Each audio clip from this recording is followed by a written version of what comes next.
और सर्दी में इजाफे के साथ ही लाहौर में अंडे, चिकन और मछली की कीमतों को पड़ लग गए। अशिया खुरूनोश महंगी होने के बावजूद भी जिले अफसरान ख्वाब खरगोश के मजे लेने में मसरूफ हैं। आवाम सस्ती अशिया जरूरिया की तलाश में रुल कर रह गए हैं। लाहौर से देखिए सईद लोधी की रिपोर्ट।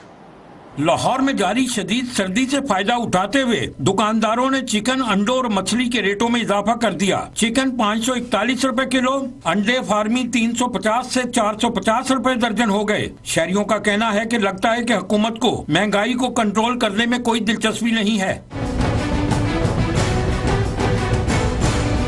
दूसरी जानिब सर्दी में इजाफा होते ही मछली की कीमतों में भी हैरत अंगेज तौर पर इजाफा हो गया है। पहले मछली 450 रुपए से 500 रुपए फी किलो थी, लेकिन अब 700 रुपए से 750 रुपए फी किलो फरोख्त की जा रही है। गरीब तो इंसान मछली खा ही नहीं सकता, क्योंकि मछली कम से कम 500 से 600 रुपए किलो से 700 रुपए किलो तक पहुंची हुई है। तो इंसान गरीब खा ही नहीं सकता, मछली कहाँ से खाए। इन्नी कोई चीज महंगाई इन्नी को होगी भी सब्जी लेनी बड़ी मुश्किल होगी।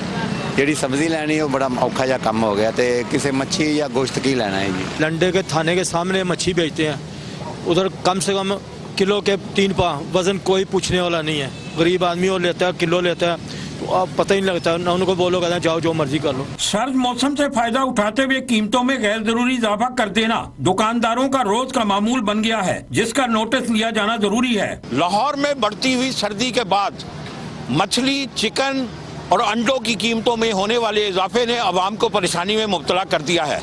लोगों ने ज़िला हुकूमत से मुतालबा किया है कि बढ़ती हुई कीमतों को कंट्रोल करने के लिए हंगामी इकदाम करे।